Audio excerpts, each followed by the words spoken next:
No matter how many good financial habits your children have learned by adulthood, they could still be unprepared for their role in your legacy plan. What can you do now to prepare them to be good stewards of the inheritance they will receive in the future? In today's episode, we'll talk about key things to consider and steps to take to prepare your children to manage their inheritance well. It's easy to get lost on the way to retirement. Things like taxes, improper planning, and excessive market risk can all lead you astray from your goal of a successful and happy retirement. That's where Liz Whittaberry comes in. She's a holistic financial advisor and the founder of Best Path Advisors, and she can help guide you to a better financial path. This is Retire on Your Best Path with Liz Whittaberry.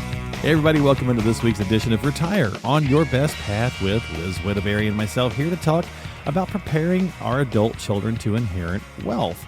Actually, really interesting topic, and I don't think it's something that gets enough attention. So certainly a good idea to have these conversations with our heirs or our loved ones. And so that's going to be the topic of conversation this week with Liz. And of course, if you got those questions, need some help, reach out to her at bestpathadvisors.com.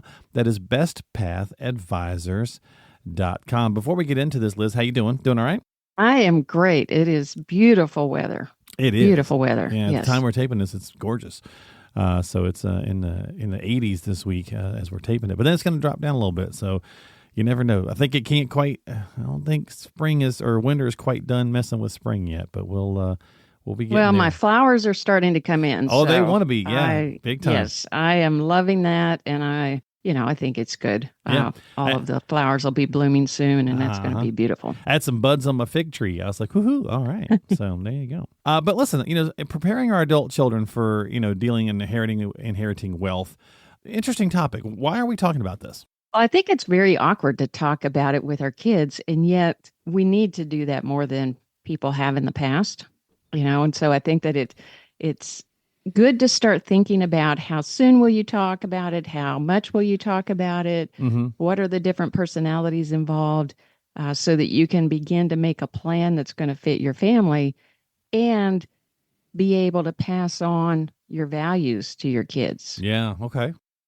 Because the way that we spend money and time is a reflection of our values. And so just sharing with them the values to handle the material wealth wisely, I think that just prepares them to, be the very best steward of the wealth that they inherit so that they can get the most out of it, not just for themselves, but for their family, their friends, their communities, their charities that they support, everything. No, that's a really good point, and I was just reading something not too long ago. I think it said that they're calling it the Great Wealth Transfer, saying that anywhere estimates between $50 and $100 million will be transferred over the next number of years from baby boomers to their kids and so on and so forth. So certainly a big chunk of money there, so things to talk about. So a good place to start would be just reviewing the estate plan that you have in place, or lack thereof, then get an estate plan, right? Exactly. That's the start, because that's going to be what dictates how things flow when you're not here.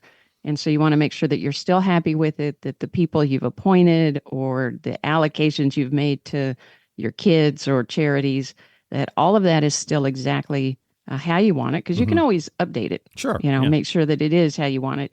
But then begin to let your kids know what is in those documents, even if it's at a high level view. If they're going to be serving or receiving, or someone else is going to serve as executor or trustee, it's good to let people know. I had a client that passed away a few years back and had not told anybody. The person that was the trustee did not know they were the trustee until, surprise, surprise, here's the documents and you're the trustee. And so, that really threw the whole family for it was kind of stressful for a bit of time as they tried to figure out, because no one had any conversation. So it's important, even if you're not telling amounts initially, to just prepare people for what is in the documents and what to expect, so that there's not a surprise when that time comes. Yeah, definitely a good point for sure. And you got to consider that impact on the heirs, right? Because you mentioned personalities a couple of minutes ago when we were just first talking about this. And different personalities certainly play into this, because money makes people funny, Yeah, absolutely does. You can have one kid that is very good with money, very responsible, and another one that just doesn't handle it very Right. well. It's just not part of their DNA to handle it the same way. And so you have to think about those kinds of things. And you need to think about, is the amount of money that this child is going to be inheriting, is that going to make a major difference in the way that they live their life? Mm-hmm. Is it going to be a big shock to them what amount it is? Is it going to not really make that much of a difference? So thinking through how much of a difference it can make to the each of the different children you have, as well as from a personality perspective, how they might react to that, how their spouse might react to that, and then begin to encourage them to develop their own team of people that can help them navigate whatever they might need to navigate. Right. They need to have the right team, know who their financial planner is, their tax planner, their, legal planner, all of the people that would help them make the most of that inheritance. Well, you think about it from even just the tax standpoint too, right? To your point of having a team and having someone to help them, because we're talking about leaving this to adult children. There's a good chance that you leave some wealth to someone who's, 50 years old, and in their prime earning years, and depending on the size of the inheritance, that can certainly add some interesting tax ramifications. So. It absolutely can. And if there's complicated assets, like somebody owns a business, Mm-hmm. or, if a lot of the money is in IRAs, like I see with a lot of clients at the start of retirement, if it's in those tax deferred accounts, there's all of these issues to think about. How do they pull it out of these accounts, as well as how do I balance it between the different kids? Because one might be in a very high tax bracket and another in a very low tax bracket. And so those things can play into how you want to arrange the plan so that everybody is treated at the end of the day the way that you want them treated. And sometimes, and we've talked about this in the past, you have that child that doesn't have those best financial habits. Well, Right. you can establish some guardrails for them and build that into some trusts, or set up some times that they would be inheriting money so that it's right. a little bit more manageable for them to receive that. Advisors can really help, I think, with this. And this is something that I am trying to help with before the fact, beginning to have some of these conversations and helping have these conversations. So I've had some clients that have brought children to meet with me. And so we've had a real high level review meeting of mom and dad's situation, bringing the children up to speed on the parts that they want their child to know about at this point in time, with a plan to increase that over time, increase what we've talked about. I just had a client that brought a granddaughter in, not to get any, real in-depth conversation, but just to kind of see, hey, here's what a financial advisor is. And this is a granddaughter that's still in school. Right. Yeah. So, Yeah. It's funny when you say, talking with some clients who brought their kids in, sometimes or children in, you hear that word. Sometimes my brain automatically thinks of little people, right? Like little kids. And it's like, well, no, if you're, more than likely they brought their kids in, but these kids are 40, 50 years old, right? So they're grown and they're doing their own thing. Yep. And so it's an opportunity for them to have some of their own questions. Yeah, what for sure. should I be doing with my stuff? And begin to know that there will come a point in time where they inherit. Yeah. And I've even had some clients that have asked their children to schedule a meeting with me. And I do that, for free for my clients' kids, where we have a 30-minute phone call or a 30-minute Zoom and do that. Just get them on their best path for the decisions that are ahead of them at this moment in time. Yeah, because if we're talking about generational wealth, right? So why not be helping multiple generations? Exactly. And as they learn to manage their own wealth, then they are more prepared to inherit wealth. Yeah, very true. Grateful. Well, so let's set some expectations. I think that's a great place to start, right? If you're starting to do this, that's a fundamental good way to do that is set these realistic expectations. Might be a better word to put in there. Right, exactly. I've had clients in the past that have left money to kids that did not, and they're grown, definitely grown people that didn't have an understanding of either they thought they would get a lot more than they received, or they thought they would get a lot less than they received, or they hadn't even thought about it.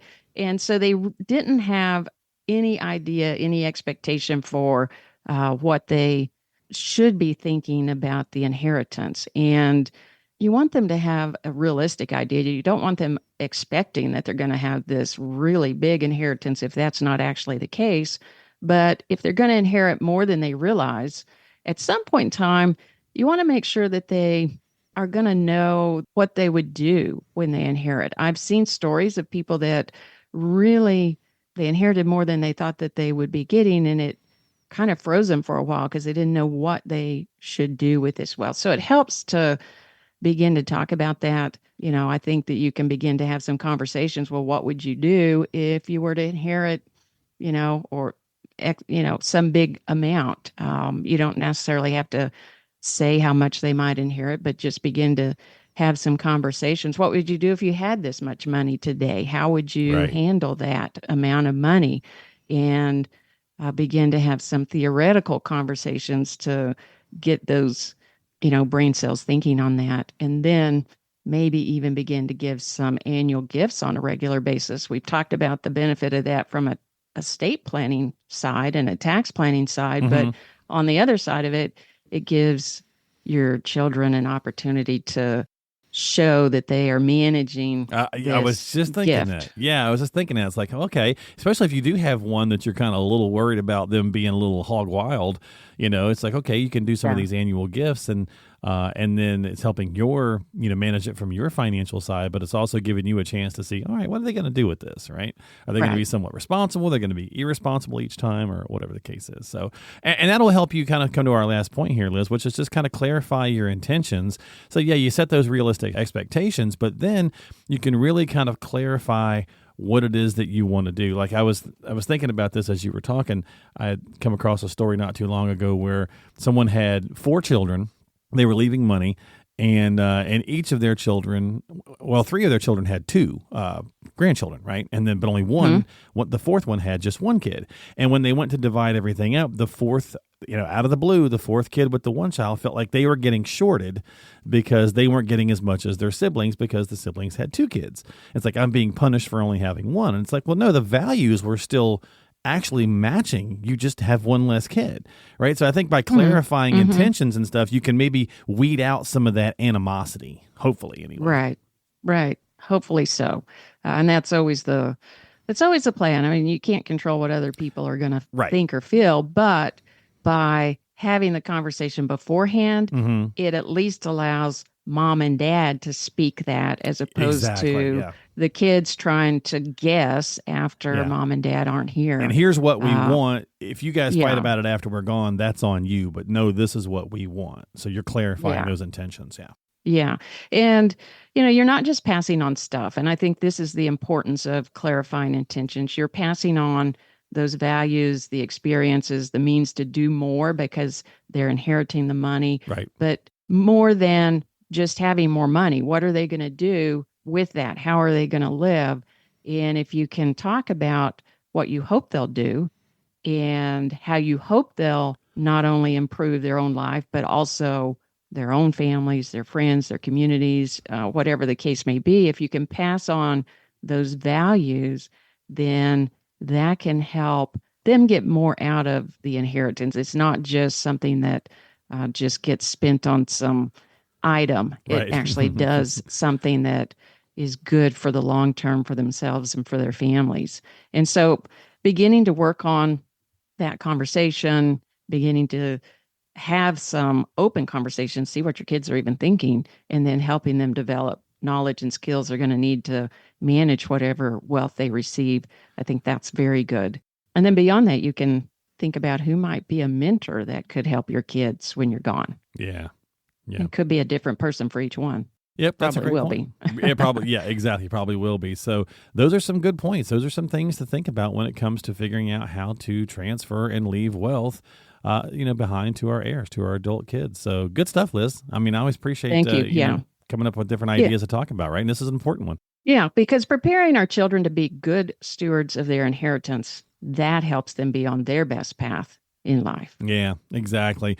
And that's what we continue to do, right? Even though they're grown, we're always trying to pass on Yes. lessons or whatever it is that we're trying to do. Parenting really never stops, right? So if you We need want them to get to that very end and look back at their life and not have a lot of regrets. We Yeah, want them yeah. to feel good about the life they've lived. Yeah, exactly. Great point for sure. Well, folks, if you need some help when it comes to these conversations, reach out to Liz.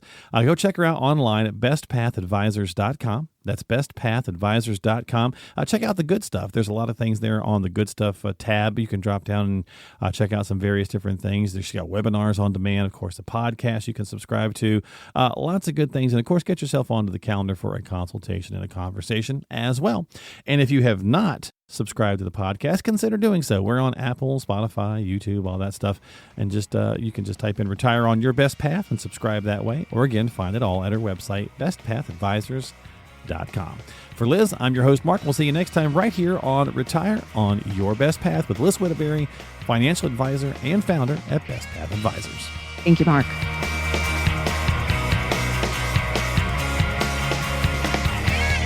The preceding program is sponsored by Best Path Advisors, which is solely responsible for its content. Securities offered through J.W. Cole Financial, member FINRA SIPC. Investment advice offered through J.W. Cole Advisors. Best Path Advisors, J.W. Cole Financial, and J.W. Cole Advisors are unaffiliated entities. The opinions expressed by Liz Whittaberry should not be construed as specific tax, legal, or investment advice, nor as an offer to buy or sell any securities mentioned herein. Neither J.W. Cole Financial nor its representatives provide legal, tax, or accounting advice. Persons who provide such advice do so in a capacity other than as a registered representative of J.W. Cole.